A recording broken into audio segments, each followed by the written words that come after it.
Ya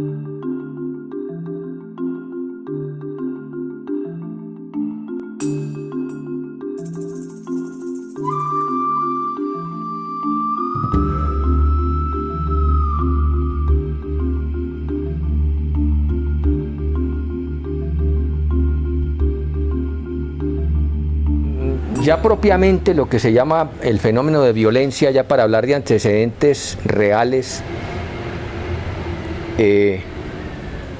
todo gira alrededor del asesinato de Gaitán, 9 de abril del 48, pero con un factor nuevo, que es la Guerra Fría. La violencia que comienza o que se agrava con el asesinato de Gaitán no se puede entender sin el marco de la Guerra Fría. Uno diría incluso el asesinato de Gaitán fue la primera confrontación grave en la Guerra Fría en todo el continente americano. No hubo realmente ningún fenómeno antes o ningún hecho político antes que se pudiera enmarcar en esto que les estoy diciendo. ¿Por qué digo yo de la Guerra Fría? Porque en la interpretación que hago yo del asesinato de Gaitán, lo que ocurre en realidad ahí es una contraofensiva del imperio, del imperialismo norteamericano contra un personaje que se perfilaba como presidente de la República. Ustedes saben que Gaitán divide el Partido Liberal en el año 46 en las elecciones, en que se presentan 3 candidatos, Mariano Ospina Pérez, Gabriel Turbay y un candidato disidente liberal que fue Gaitán, en contra del oficialismo. Por eso gana Ospina Pérez. Pero en el momento en que es asesinado, Gaitán era el jefe del Partido Liberal y el presidente indiscutible.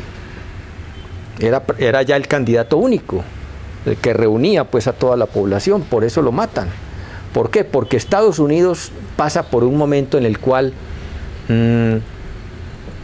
está acabando con todo lo que vuela a izquierda y más que todo a comunismo.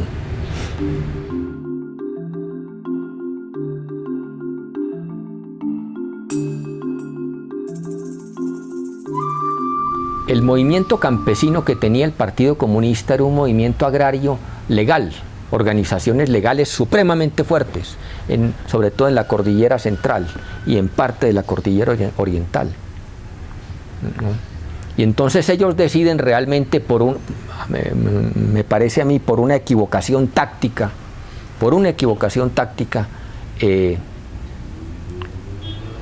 escoger el camino de la lucha armada. En lugar de aprovechar la enorme fuerza que tenía de masas el movimiento agrario del Partido Comunista en muchas zonas, deciden convertirlo en guerrilla. Y entonces ahí sacrifican al jefe, a uno de los máximos jefes campesinos que ellos tenían, llamado Ciro Trujillo, un dirigente campesino del Quindío, para formar un foco guerrillero, que era el de Tiro Fijo. Tiro Fijo después se justifica que fue que el ejército le mató no sé qué, pero en realidad todo proviene de una equivocación táctica del Partido Comunista. Y entonces la violencia actual nace de ahí, de una equivocación táctica. A mí me parece que la prensa en esto, en general el periodismo en esto, siempre ha estado desenfocado. Siempre ha estado desenfocado. Los paramilitares no nacen sino como una reacción a todo ese fenómeno guerrillero.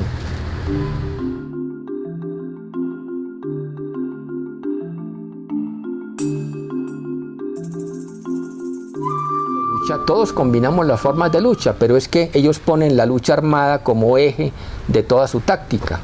Es decir, ellos le declaran la guerra al enemigo en condiciones de fuerza supremamente desfavorable.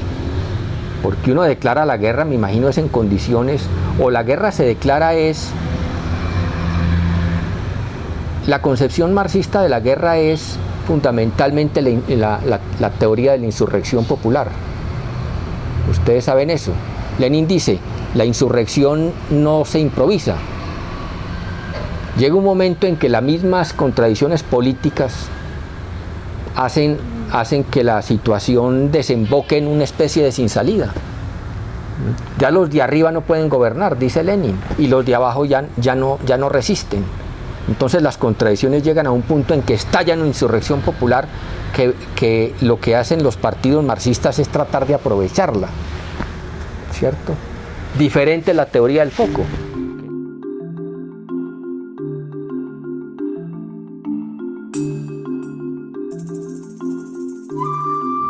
Y entonces se comienza ya a configurar la situación que vemos hoy, que es una especie como de bola de nieve. Pues las FARC se fortalecen, empiezan a surgir las autodefensas, además apoyadas por los narcotraficantes, y entonces se arma una situación que cualquier personaje en Europa, cualquier personaje en Estados Unidos o en cualquier continente que mire hacia Colombia, lo único que dicen estos tipos son unos salvajes. Eso es un país de salvajes. Se volvieron todos locos. La imagen que empezó a dar Colombia ante el mundo fue el de un país completamente bárbaro. Masacres de un lado y del otro. Paraban un bus, bajaban a la gente, los echaban por tierra y les pegaban un tiro a cada uno. Después entraban la guerrilla a un pueblo, masacraba a otra gente, los paramilitares respondían, entonces masacraban otras 30 personas y eso se volvió así. Una bola ya, que es el fenómeno que obviamente pues estamos viendo hoy.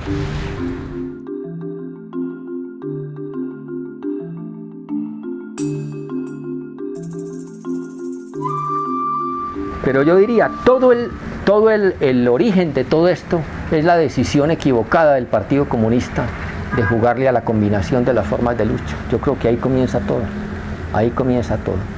Entonces fíjense el mapa de Colombia, muy mal dibujado, como es aquí. Bueno, así, ¿no? Más o menos. El río Magdalena. Bogotá, aquí. Y entonces fíjate Andrés, las FARC, ¿dónde están? El Pato y Guayabero, aquí.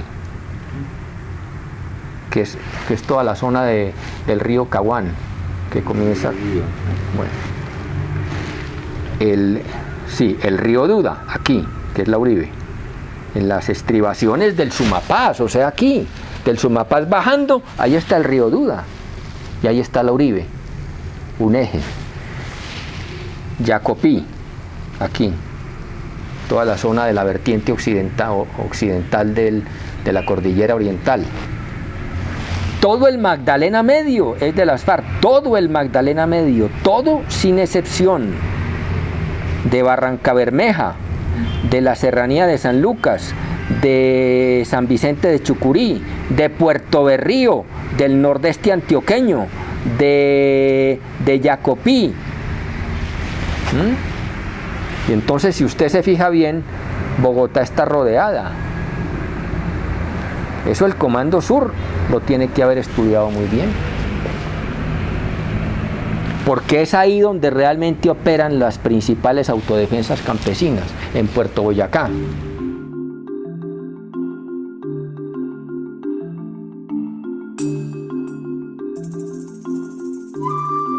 Siempre la prensa, yo creo que está mirando para otro lado, y en este momento, cuando todo el mundo ve que es una estrategia, la política, el proceso de paz es una estrategia de Washington, nadie mira para allá, nadie mira para allá.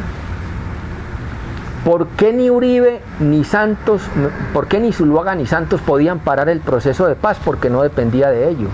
Estados Unidos decide parar o decide salir de todo este berenjenal por muchos factores. Primero el económico. Sí, y el periodista se volvió ahora sí un cargaladrillos, simple cargaladrillos, que obedece pues a lo que le vayan diciendo. Y entonces oye uno que se elevan en medio de esta campaña, se elevan voces como la de Juan Gozaín, casi como llamando con alarma a que la gente reflexione, a que el periodista se detenga y reflexione. Y entonces dice nunca, yo no me acuerdo bien la frase que dice, pero menciona el adjetivo asqueroso, ¿sí lo oyeron? Sí. como diciendo el periodismo está llegando a un punto en que está cayendo en una práctica asquerosa. Yo no me acuerdo la frase, pero es alrededor de esa idea. Y si lo dice Gosaín, tiene por qué saberlo. Es decir, el periodismo ya se volvió, no, pues claro que uno respeta mucho al periodista de trinchera, pues al que le toca rebuscársela, ¿no?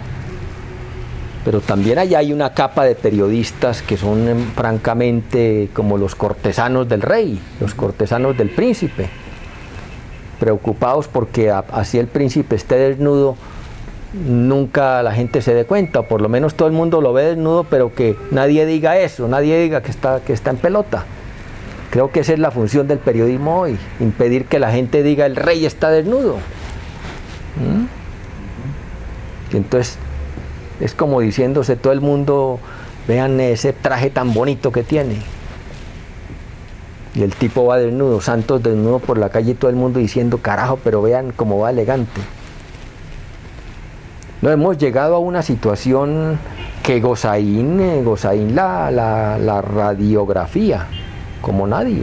Todo lo que ha escrito Gosaín en los últimos tiempos radiografía el periodismo actual. En un país donde prima la mentira, el papel de la prensa es desnudar la verdad. Es poner la verdad, es sacar la verdad como por allá del fondo.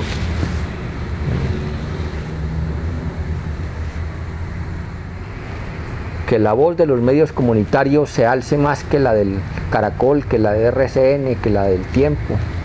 Muy difícil, que la de CNN. Me parece, cada vez, yo diría que la tendencia es al contrario, cada vez los grandes monopolios van como extendiendo la mancha. Sí, y abarcándolo todo.